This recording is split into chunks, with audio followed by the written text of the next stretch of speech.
Hi everyone, I'm Margaret Beck. I'm a North American archaeologist in the Department of Anthropology here at the University of Iowa, and I'm speaking in conjunction with the Cultures and Clay exhibit here at the Old Capitol Museum.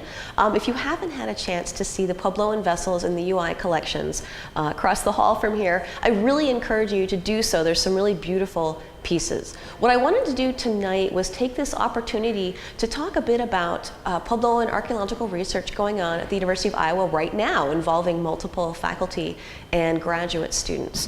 One of the things that the exhibit here emphasizes is the difference in regional scope of the pre-Columbian Puebloan world and the size of the post-contact settlements in New Mexico and Arizona. There's lots of reasons over centuries for this difference in settlement location and settlement pattern, but I wanted to talk about one small aspect of this difference between the pre-Columbian and later historical periods in terms of settlement, and that has to do with the impact of Spanish colonization on Puebloan people. So, to that end, I'm presenting our archaeological research on what we think may be one Puebloan refugee community as far northeast as western Kansas, the Scott County Pueblo here in western Kansas. So you also may have noticed, if you've seen the exhibit, that exhibit focuses on ceramic vessels from the 19th and 20th centuries. What I'll be talking about here is from an earlier time period, during kind of the aftermath of Spanish colonization. During this period, it's set in the late 17th and 18th, early 18th centuries. And this time period is over 150 years after the Spanish established the capital of New Spain in what's today Mexico City. So after conquering the Aztec Empire in the early 1500s, the Spanish sent explorers and soldiers and missionaries to the north. And by 1600, New Spain included Native American pueblos in northern Arizona and New Mexico. Now Spanish missionaries, focused their efforts on settlements such as these larger settlements. They were building churches there and trying to eliminate traditional religious and cultural practices. Now the Spanish during this time period also caused large-scale depopulation, social upheaval in exactly this area, and throughout all of New Spain, through violence, disease, and the burdens of tribute and labor requirements. So these effects and the periodic armed uprisings that followed created large numbers of Native American refugees. People from the large Pueblos joined other Puebloan communities when possible, or they formed their own Puebloan communities in new areas. Some of them also joined more mobile nomadic groups to the east in the Great Plains, such as the Apache. This time period and this turbulence heavily shapes modern Native American culture and communities, and it's the focus of considerable scholarly research. Archaeologists who want to explore the dynamics of culture contact in more detail and evaluate the impact of the Spanish need to assemble this evidence site by site. So in this talk, I'm evaluating the claim. Here we go. Okay, the red star is where Scott County Pueblo is. And I'm evaluating the claim that some Puebloan refugees were incorporated into Native American communities as far as western Kansas.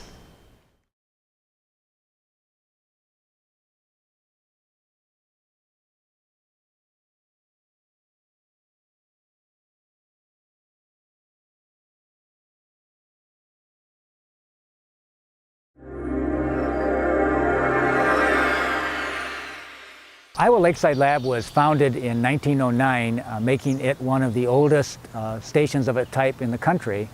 It was started by Thomas McBride, a professor at the University of Iowa, who felt it was really important for students in biology to get out of the classroom and study nature in nature. There's all different kinds of wetlands, lakes, there's prairie, there's forest, so there's a variety of places that you can just go visit. In one day you can visit several different wetlands and find different kinds of organisms in each wetland. So it's a perfect place to teach about nature using the outdoors of the classroom. A major part of or component of the class is doing field projects that are real ecology projects. We go out and we collect data on any number of things and do an analysis of data like an ecologist would, and in some cases students actually write a scientific paper. You just space out evenly along a 30 or 50 meter line transect and then throw these 50 centimeter by 50 centimeter squares out and then count the species, total those up, identify them.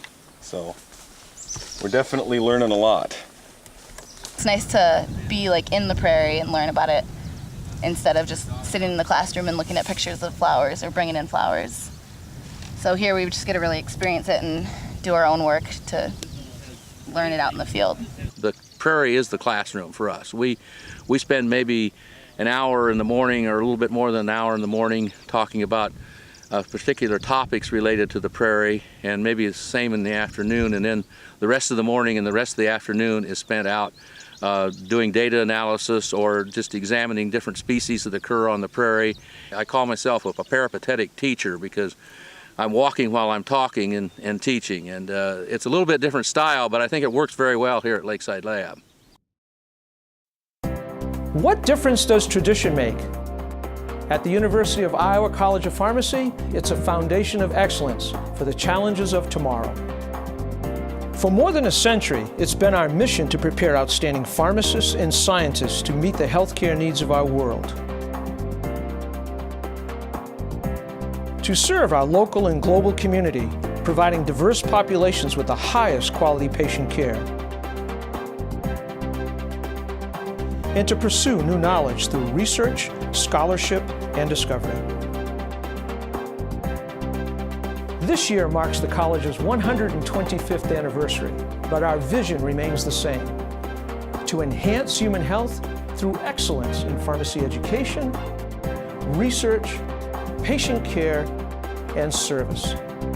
The University of Iowa College of Pharmacy, celebrating the past, shaping the future. Hi, this is Coach Bluter, and I'm here to tell you it's game on. The Hawkeyes are ready for the season, and we hope you're ready to join us.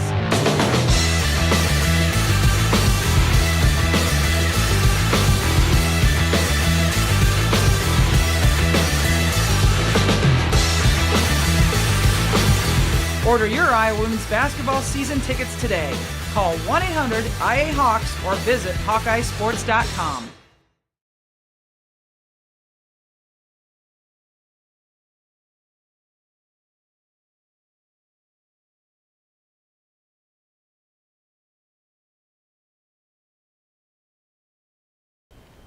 Okay, now, because I'm looking at Puebloan migration in response to the Spanish, I need to very briefly revisit some aspects of Puebloan and Spanish history. So around 1540, several Spanish explorers, including Coronado, visited the Pueblos. By 1598, the Camino Real, the Spanish Royal Road, reached Santa Fe, incorporating the Pueblos along the Rio Grande into the Spanish road network. As Spanish control over the region tightened, Native Americans began to fight back and resist this. And a few of these armed uprisings are of special interest for the work I'm describing here because of the migrations associated with them. And all of this information I'm presenting right now is coming from Spanish documentary evidence. So, in the middle of the 1600s, probably after the Taos Revolt, some residents of Taos Pueblo moved to the Great Plains to a place labeled in the Spanish documents El Cordillejo. And some people were then returned to Taos by the Spanish in 1662. In the Pueblo Revolt of 1680 and subsequent events, multiple Pueblos cooperated to expel the Spanish from the region. They were gone, but unfortunately for them, the expulsion was only temporary, and the Spanish were back by the end of the 1600s. Now, justifiably fearing reprisal for their role in the Pueblo Revolt and other attacks, the residents of Picaries, for example, were among people abandoning settlements and fleeing. So you have people leaving Picaries en masse with their allies, the Apache, and heading onto the Great Plains to an area labeled El Cordillejo again. And Picaries residents were forcibly returned by the Spanish to Picaries in August 1706. So, in summary, historical documents suggest that there's a place on the plains named El Cordillejo occupied by two different Puebloan groups from the northern Rio Grande. First by people from Taos in the mid-1600s, and then by people from Picaries after 1696. In 1898, two paleontologists from the University of Kansas Museum of Natural History excavated the ruins of a small 7-room structure, Puebloan structure, in Scott County, Kansas, and argued this was El Cordillejo. So, Here you can see the location again of the Scott County Pueblo in relation to the northern Rio Grande communities of Taos and Picaris. The Scott County Pueblo is over 350 miles away from the closest Pueblo, which is Taos, and today this is a drive of over 7.5 hours. Now, the Pueblo was unexpected in the region, to say the least. Historically and prehistorically, relatively mobile Native American groups occupied this area. In the late 1600s and early 1700s, the occupants were people known archaeologically as the Dismal River aspect, believed to be ancestral Plains Apache. Now, Apache structures were much less permanent than Pueblos because of the greater residential mobility, and here's some examples from the early 1900s of Apache structures. Now, this idea that you have some Puebloan people moving into the Great Plains in general is not a controversial one. Historically, the eastern Pueblos in New Mexico had long-standing relationships with some Plains groups, that, including some heritage trade partnerships that would have made it possible for them to move to the Plains in an emergency. Prehistorically, you've got heavy interaction as far east as the Texas Panhandle region, but this area to the north in the Central Plains, we don't have any other good evidence of occupation. There's no credible evidence for Puebloan occupation in this region as far northeast as you've got the Scott County Pueblo.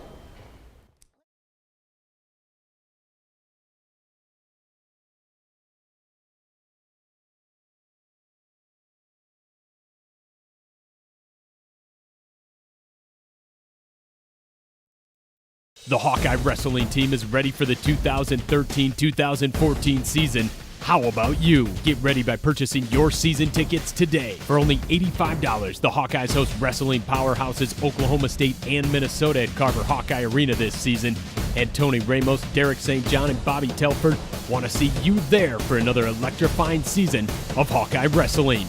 To purchase your tickets, call 1-800-IA-HAWKS or visit HawkeyeSports.com for more information.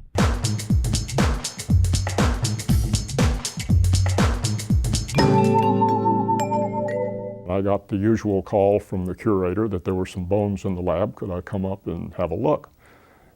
Ordinarily, this is pig, cow, sheep, or goat. From 20, 30 feet away, here were these bones, and I knew right away that they were giant ground sloth.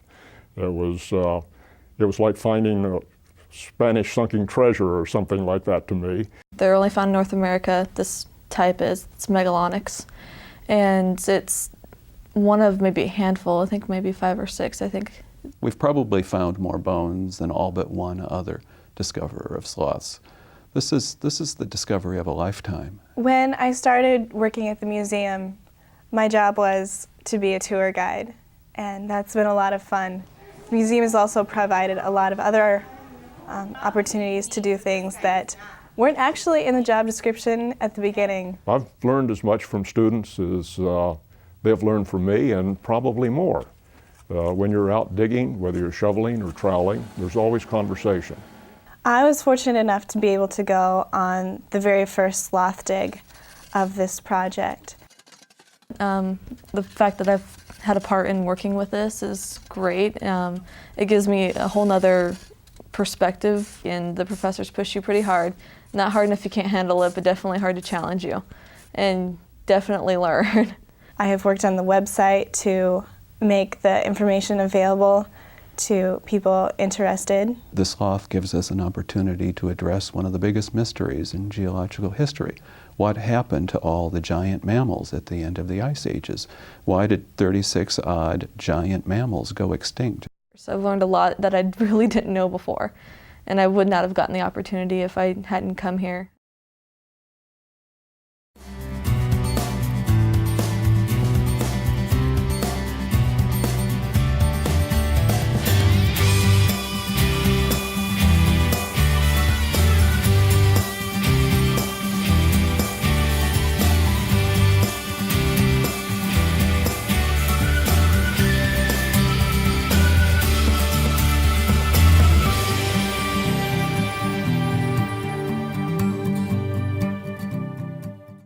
Show your Iowa pride, the Iowa Hawk Shop, where Iowa shops.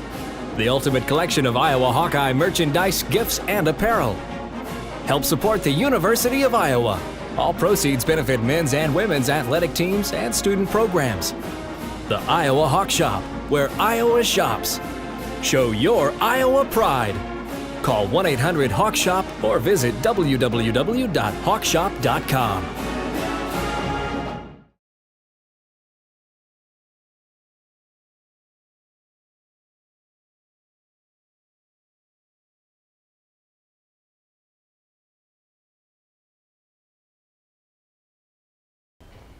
Let's talk a little bit more about these communities that may be sending refugees to this part of the Great Plains.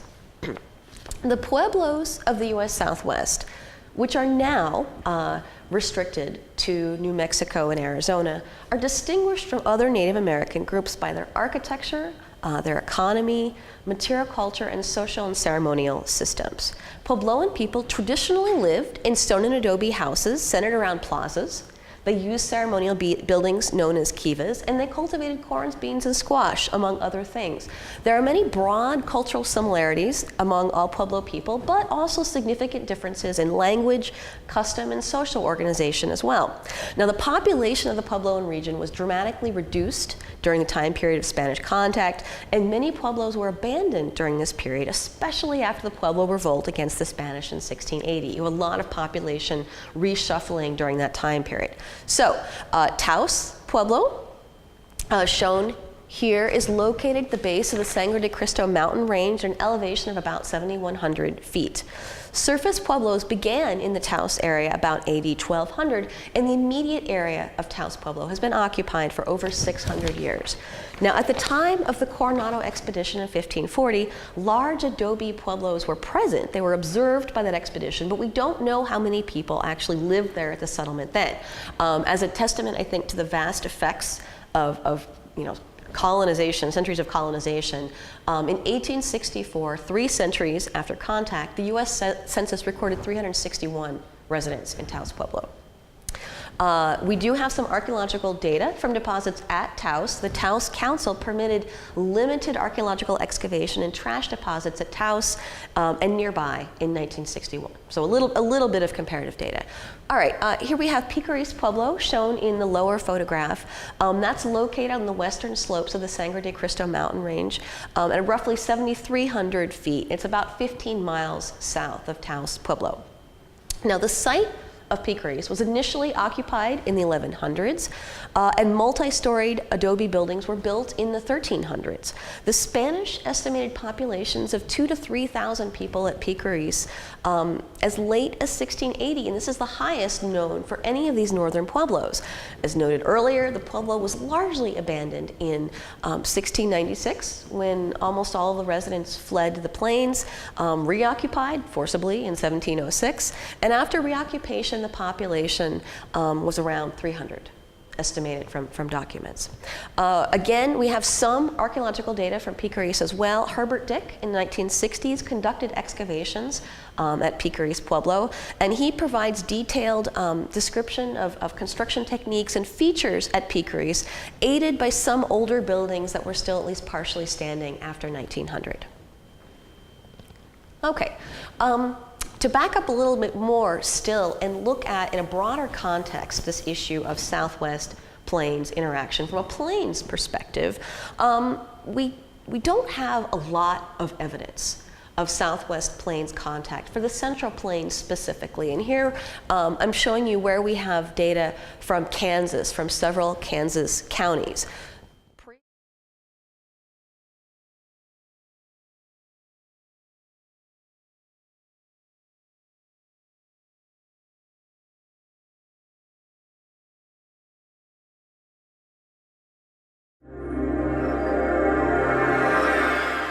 I had a neat opportunity. I was asked to come back to my high school and present to juniors and seniors. I start out by showing pictures of Halo 3, Half-Life 2, these video games, and that's something you can relate to, and that's cool, and that's fun, but what's missing? So my pitch to students starts with that. It's just the skin, but what's going on underneath? I want to know how and why you move the way you do. Santos is a complete virtual human. And one of our main tenets initially was we want the whole body. We don't want to just do the muscles. We don't want to just do vision. We want the total package. And Santos is the total package. One of the things that's critical to what we're doing is prediction. The idea of the apple, when the apple fell and hit Newton, he didn't go around dropping every single apple. He said, well, what is that equation? What's the mathematical model that makes this happen? Okay. Then if I know that, I can apply it to all apples. So what's the mathematical model that makes people happen? I mean, that's cutting edge stuff. Now, if you're doing this prediction, you're predicting posture, motion, muscle activity, and there's not a whole lot of people doing that prediction, how do you know it's right? So we have some real people do that and compare them. Once we've validated that hypothesis, we don't have to check it every time because we know the fundamentals are right. In the long term, I mean, if this is really an intuitive, easy-to-use product, you wake up and maybe this thing could help you diagnose a problem you're having. I get a backache when I vacuum. You could use Santos to vacuum and see what are the torques in his joints. And if only my vacuum were 6 inches higher, I wouldn't have that problem. We could use this as a teaching tool. I mean, you hate science, you're in high school, totally turned off, and here's Santos, and you're flying through his body. I mean, that doesn't turn you on to science, nothing does. What is the Iowa experience? A scenic campus. World-class education. Extraordinary professors. Exciting Big Ten sports. A thriving art scene. Lifelong friends. Experience Iowa for yourself. Call 1-800-553-4692 or visit uiowa.edu.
Previous attempts to look at Southwest Plains contact haven't talked about the movement of people as much as they focused on the identification of painted ceramics and the movements of these ceramics from their original production areas in the Southwest into different sites in Kansas. So the Kansas counties for which I have data are shown here in red. Scott County, in which the Scott County Pueblo is located, is the westernmost county. And as I noted before, the residents in this area in the protohistoric period are assigned to the Dismal River aspect.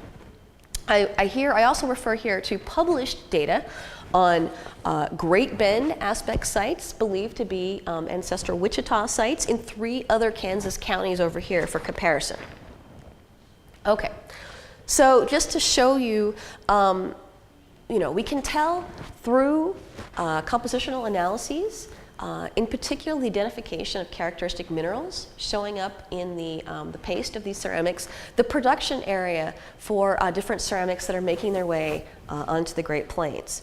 So ceramic types and also petrographic analysis, or these mineral identifications, are linking the Puebloan ceramics found in Kansas to several different source areas along the Rio Grande. So I want to point out, first of all, here's the Galisteo Basin right here, about 15 miles south of Santa Fe, shown in blue. To the north of that is the area of the historic modern Tewa Pueblos, shown here in red. And then the northernmost circle up here in green is the location of the northern Tewa Pueblos, and this is where you've got Taos and Piccaries, as I've been discussing. So from where in the southwest are the imported southwestern ceramics in Kansas coming? All right, well, from these three eastern counties, these Great Bend aspect sites, the vast majority of Puebloan sherds in those contexts are Rio Grande glazewares from the Galisteo Basin. Now, the best photograph I could find of Rio Grande glazeware was a slightly earlier type, so it appears here for reference, but for those of you who care, you can see here the types that have been identified in these Kansas counties. So a number of different time periods represented in these ceramics in central eastern Kansas. All right, in contrast, what we have at the Scott County Pueblo, which is shown over there in yellow, most of this stuff is actually coming from the Tewa Pueblos instead. Tewa polychrome, Tewa redware, Tewa blackware are the things that are showing up at the Scott County Pueblo. So the Scott County Pueblo looks different from other Kansas sites in terms of the source area for Puebloan ceramics. And this has some chronological implications I'm going to return to later. It also looks different from the other Kansas sites because it has a Pueblo, so that's really different. What you can see here is kind of an old style photo mashup showing you the Pueblo in context. Now the Scott County Pueblo, which is shown here, is now a National Historic Landmark, and it's one of the most popular historical sites in Kansas. We see a lot of people drive up in their campers, they walk over, look at the Pueblo, they say, huh, and then they walk away. And we'll talk about the reconstruction of the Pueblo a little more in a moment.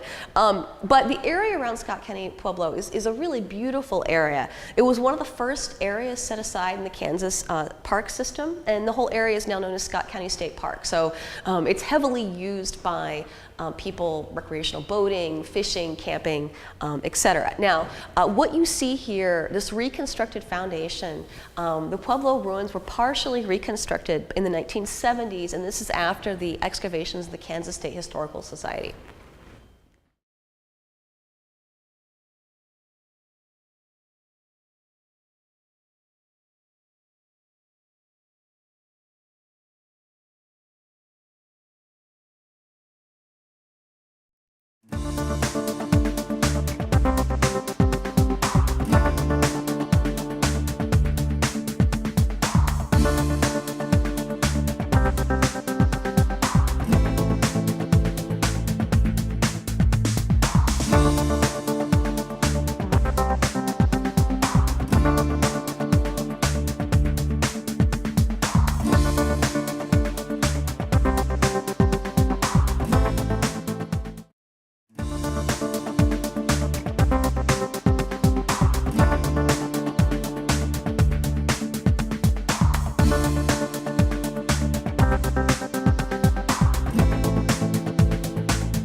Show your Iowa pride, the Iowa Hawk Shop, where Iowa shops.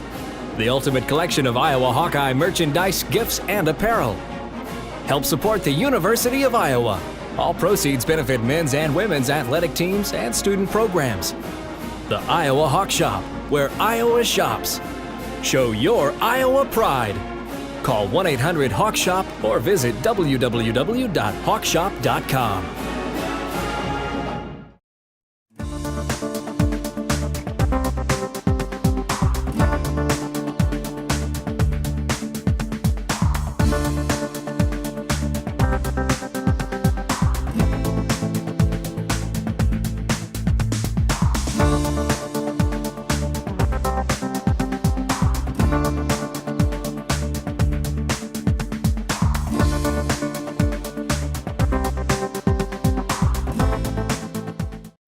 We have a certain way of doing things. You'll see it in the determination of our students, in the classroom and on our fields, in the collaboration among our faculty that lead to great innovation and change, in the vision of our writers, artists, and doctors, bringing the world to Iowa and Iowa to the world. It's the Hawkeye way.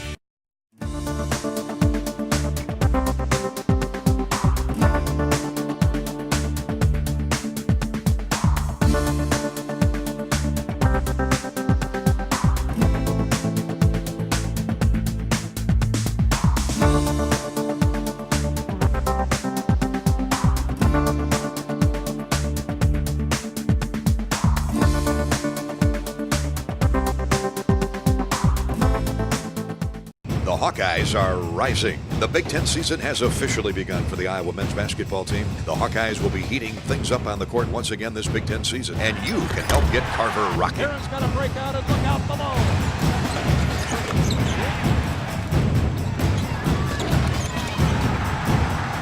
Contested, it's showtime. For tickets, call 1-800-IA-HAWKS or visit HawkeyeSports.com.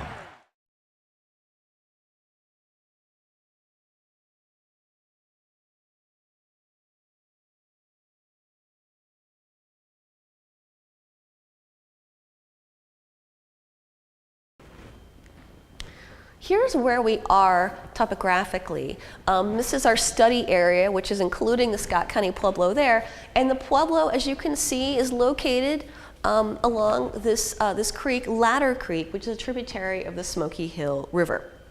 Now, Ladder Creek has since been dammed to create Lake Scott, which is the big regional tourist attraction in Lake Scott State Park. So you can see here modern day Lake Scott, which has been created by the damming of Ladder Creek. Now there's also a spring in the nearby area named Big Spring, which would have been a really important water resource for people living in this area. Okay, so another view of this reconstructed Pueblo. You can see here that it's a combination of the original foundation walls, rock from the original walls, and concrete.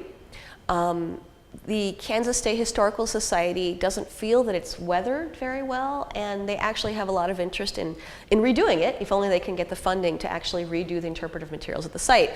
If you come here early in the morning, you may often find a few beer cans, sitting in some of the Pueblo rooms. It's clearly a popular place to visit. Now, you take a look at this rock, this building material, and you might wonder, well, where are they getting the rock to build this structure?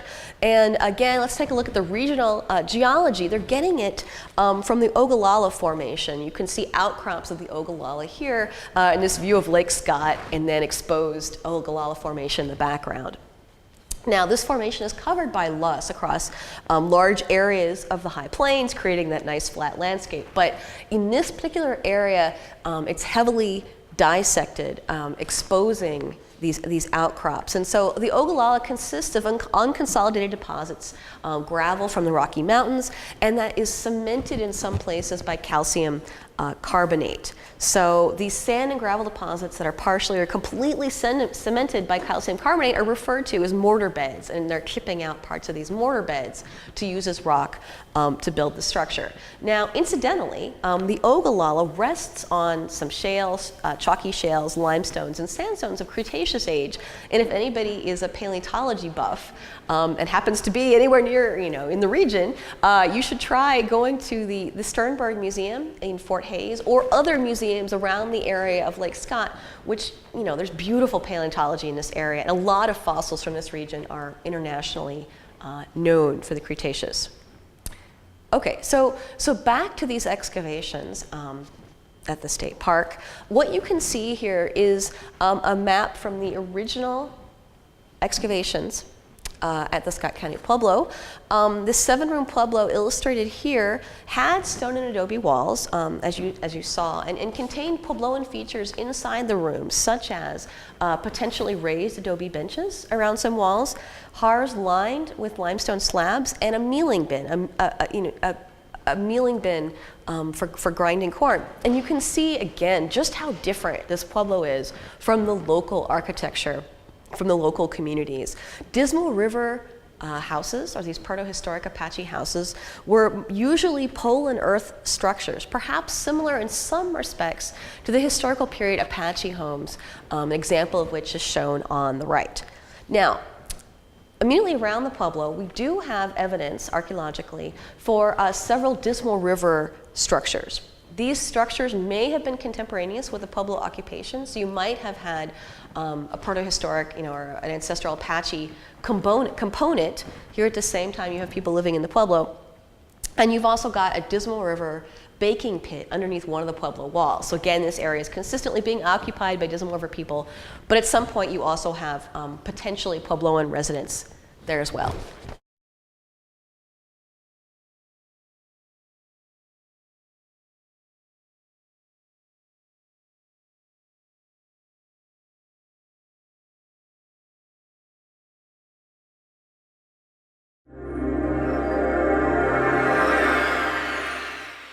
Iowa Lakeside Lab was founded in 1909, making it one of the oldest stations of its type in the country.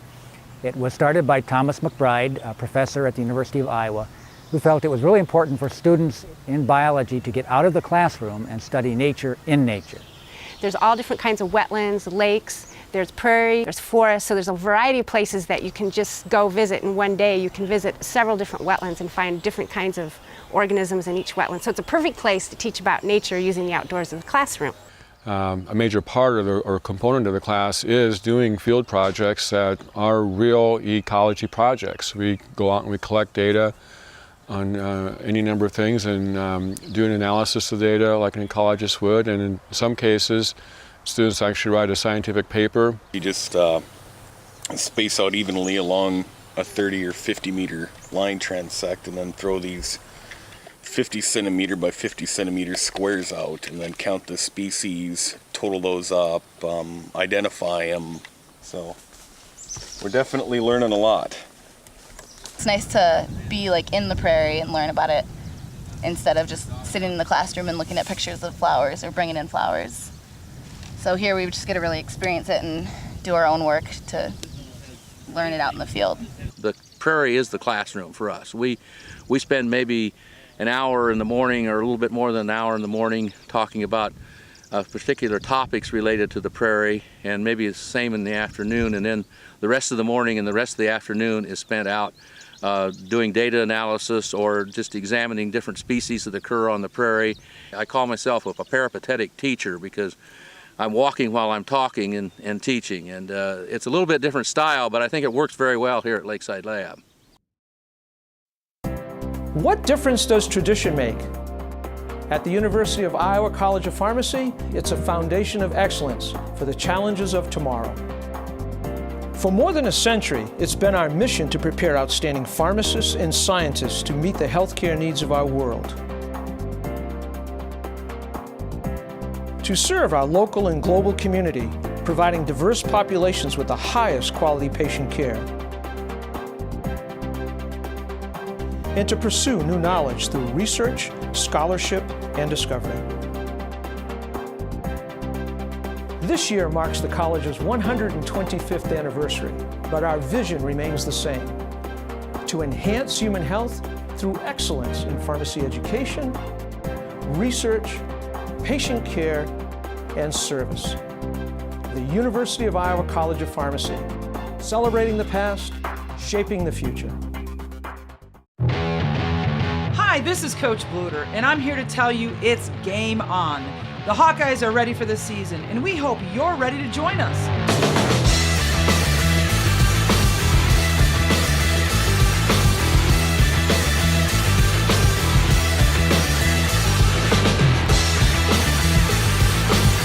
Order your Iowa women's basketball season tickets today. Call 1-800-IA-HAWKS or visit HawkeyeSports.com.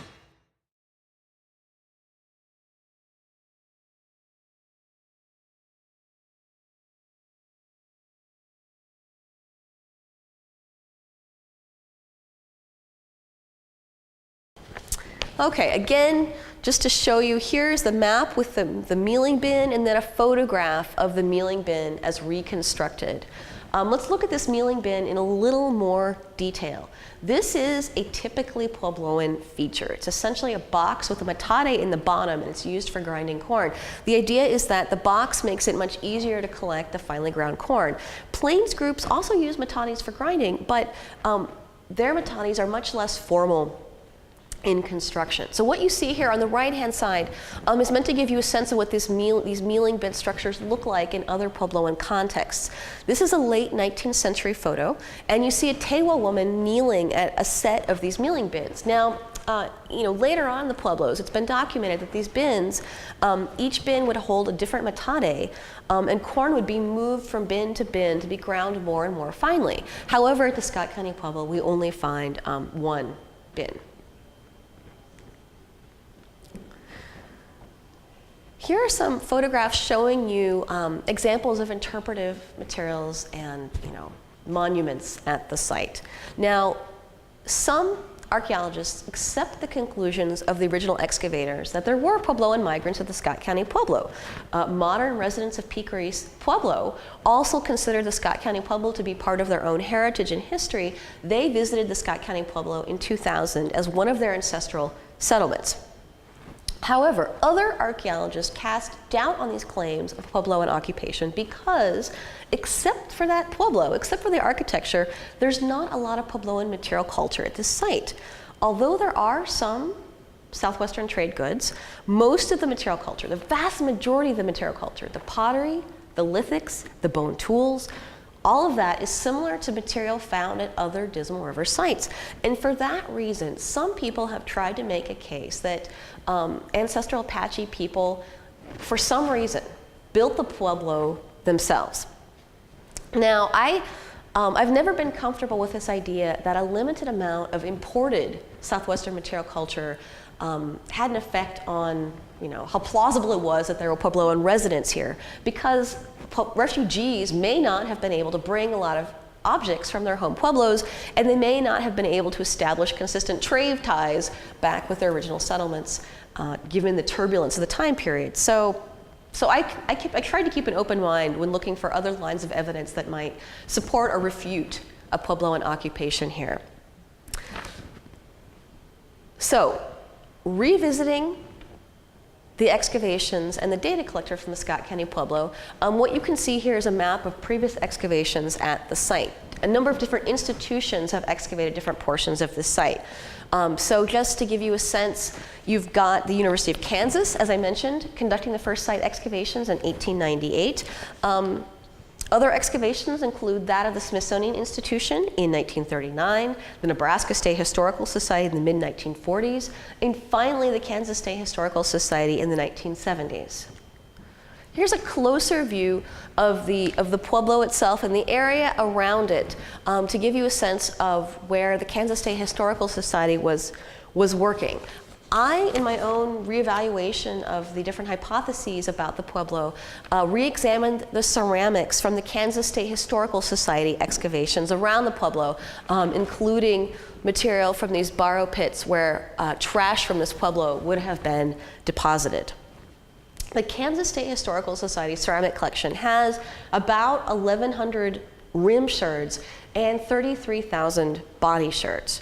There's a lot of pieces in that collection, but most of them are very small. 94% of the body sherds and 85% of the rim sherds are smaller than 5 centimeters squared. So what you do, you get the impression that this is certainly a heavily disturbed archaeological collection. This material may have been on the surface for some period of time to be tromped upon.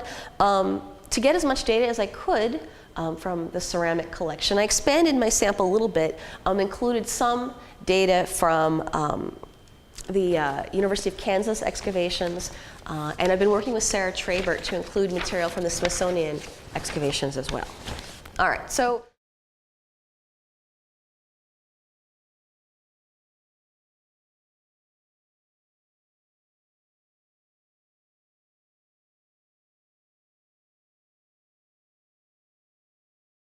we have a certain way of doing things. You'll see it in the determination of our students, in the classroom and on our fields, in the collaboration among our faculty that lead to great innovation and change, in the vision of our writers, artists, and doctors, bringing the world to Iowa and Iowa to the world. It's the Hawkeye Way.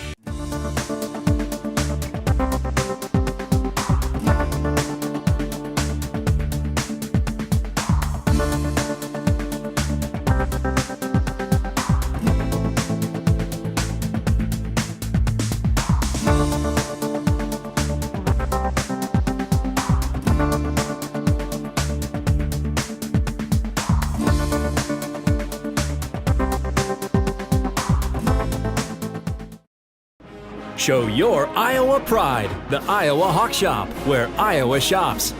The ultimate collection of Iowa Hawkeye merchandise, gifts, and apparel. Help support the University of Iowa. All proceeds benefit men's and women's athletic teams and student programs. The Iowa Hawk Shop, where Iowa shops. Show your Iowa pride. Call 1-800-HAWK-SHOP or visit www.hawkshop.com.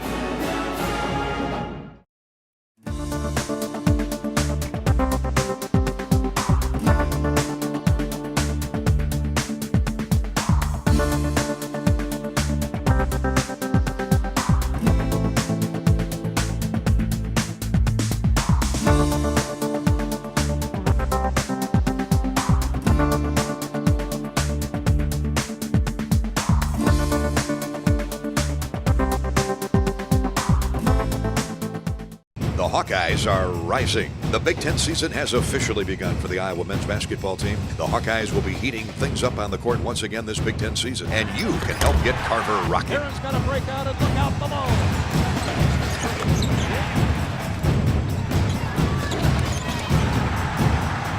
Contested and showtime.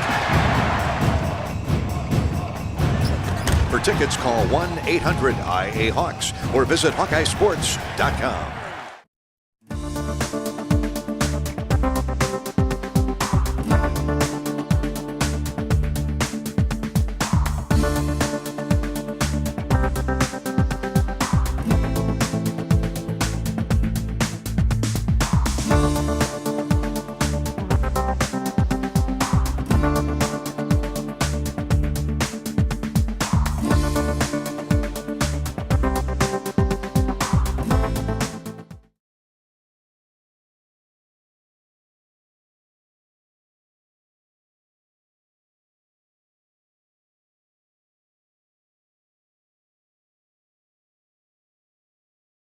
All right, so here's what we see in the ceramics from the Scott County Pueblo. 3 archaeological cultures, and I'll describe this more in a minute, are represented in the rim shards in the collection. What you've got is the local Dismal River materials. You have potentially some material from the Jicarilla Apache, potentially in New Mexico, and then Puebloan stuff. This very small percentage representing painted Puebloan ceramics. 93% of the ceramics you can see here, the vast majority of this pie represents pieces that appear to be made locally in terms of they match the description of Dismal River grayware, at least in terms of the materials used. You have a temper dominated by quartz feldspar sand, relatively coarse texture, and in terms of the rim shards, most of these rim shards seem to belong to vessels that have this elongated globular shape, a typical Apache vessel form for a cooking jar. As I mentioned earlier in the talk, these painted Puebloan ceramics, which make up a very small percentage of the ceramics in the collection, are generally coming from a different source area than these Great Bend sites to the east. Those were primarily coming from the Galisteo Basin to the south, while the bulk of the ceramics, the painted Puebloan things, are coming from the Tewa Pueblos.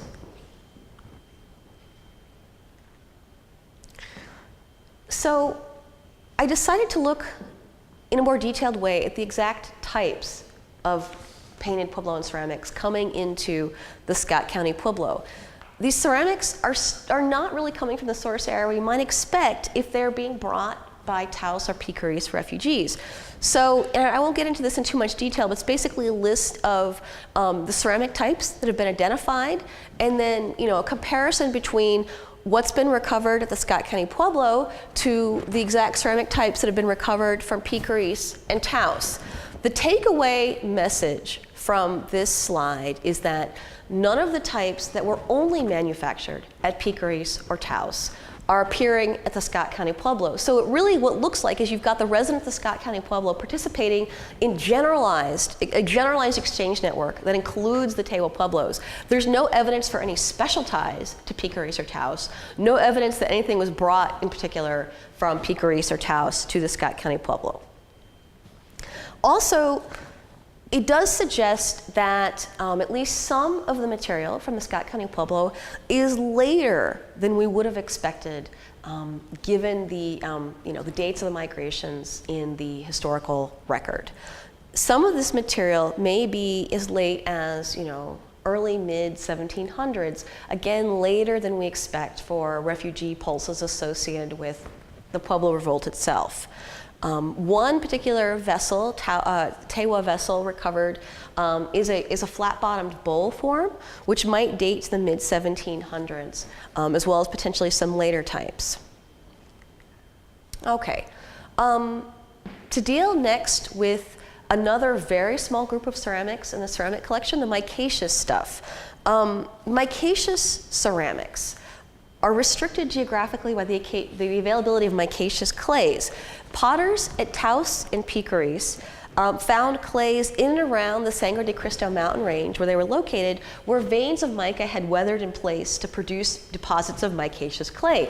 The Jicarilla Apache that were living on the margins of these northern Rio Grande settlements also made Apache-style vessels using these very heavily micaceous clay. So in this sense, the term micaceous is referring to these primary clays, these clays weathered in place from micaceous deposits. If you go into the exhibit across the room, you can see some very nice examples of micaceous vessels from, I believe, Picaris, Pueblo. The materials showing up at the Scott County Pueblo had been tentatively identified as micaceous, but a closer examination of the pastes suggests that they're not using these primary micaceous clays from New Mexico.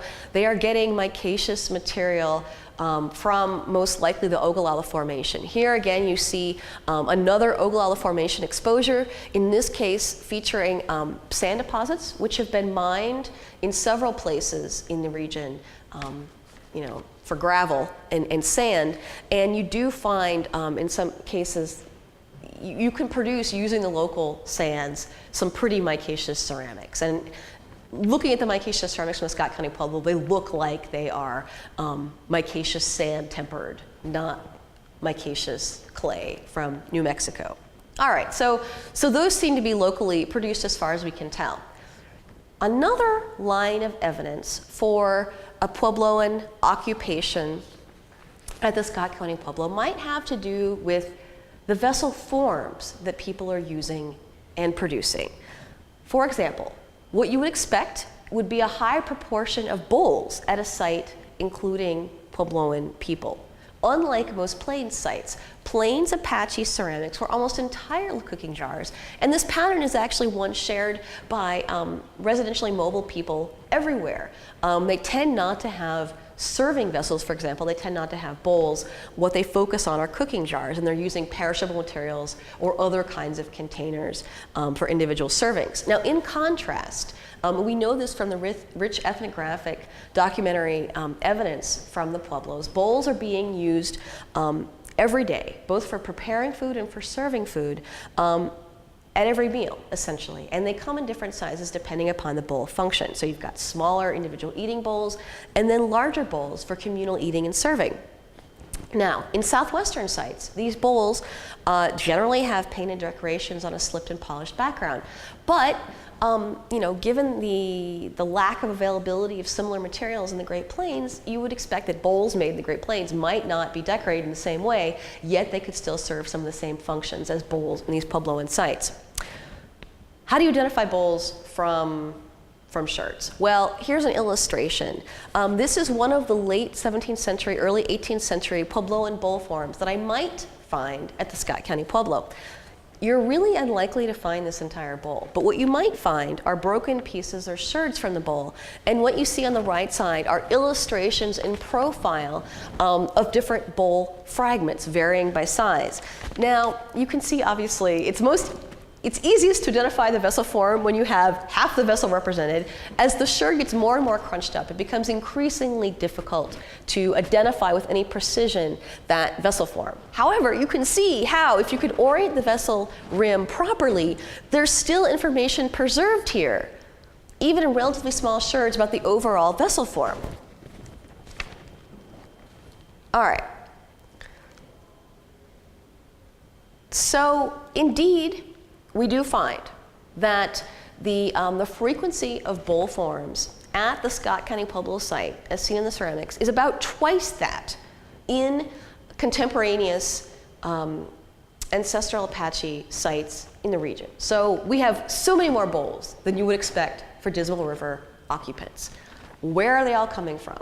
Some of them are represented in the imported Puebloan ceramics that you see in the site, and some of them are locally made.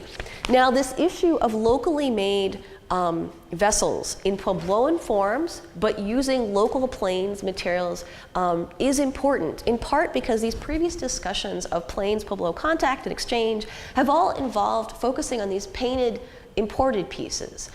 This is a new additional line of evidence to support the idea that you actually have Puebloan people at the site making vessels in their new location.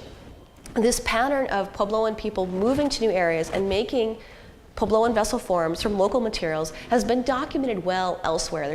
There's a bunch of work from the Southern Plains which shows a similar pattern. So this shouldn't be a surprise, but this is indeed new evidence coming from this particular region. Other examples of copies of Puebloan vessel forms are illustrated here on the right side from rim shirts. So previously people had really focused on the very limited number of complete or almost complete Dismal River vessels to point out what the vessel shapes are. If you look in the rim shirts, you have a small number of pieces which suggest that local materials are also being used to produce short neck jars, which are similar to, in some respects, jars documented in the Tewa area. So again, more evidence for local production, in very small numbers, but still some local production of Puebloan vessel forms using local materials. So, I've concluded that we have the evidence for some people, some Puebloan people living at the Scott County Pueblo, reproducing Puebloan vessel forms in their new home, and attempting to prepare and serve food in culturally appropriate ways. Now, the kind of evidence I'm using to establish this has to do with food preparation and ceramics, and so really all I can say is I think we have Puebloan women at the site. There may be other Puebloan people there as well. Unfortunately, that's not something that I can elaborate on at all with my data set. So we have, I think, relatively good evidence for some inclusion of Puebloan refugees or migrants into this part of the Great Plains. Other sites on the margins of the Pueblo world in this time period have similar evidence for refugee occupation, but by far, this is the furthest site from the Pueblo world that has such evidence. Now, if we're really going to understand the scale of disruption from colonization, we really need to better understand the scale of the Puebloan diaspora and the remodeling of Native American communities in this turbulent historical period. So to that end, we've been doing some additional archaeological research in the area around the Scott County Pueblo. The Scott County Pueblo itself has pretty much been excavated to death, although there's plenty of work to be done with the collections.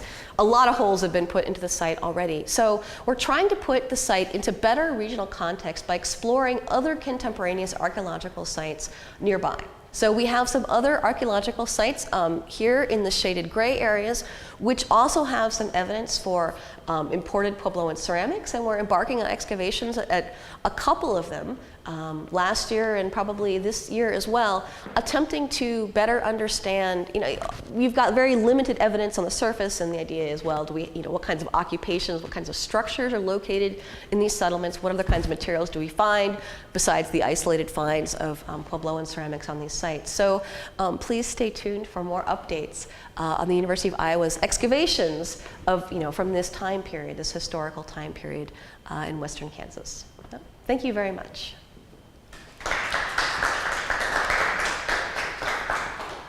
I'd be happy to take any questions if anybody has any.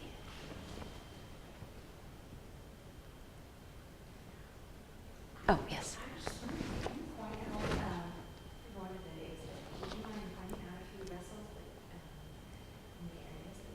Sure, of course, yeah. Yeah, that would be great. All right, well, I think then we're done. Great, thank you very much.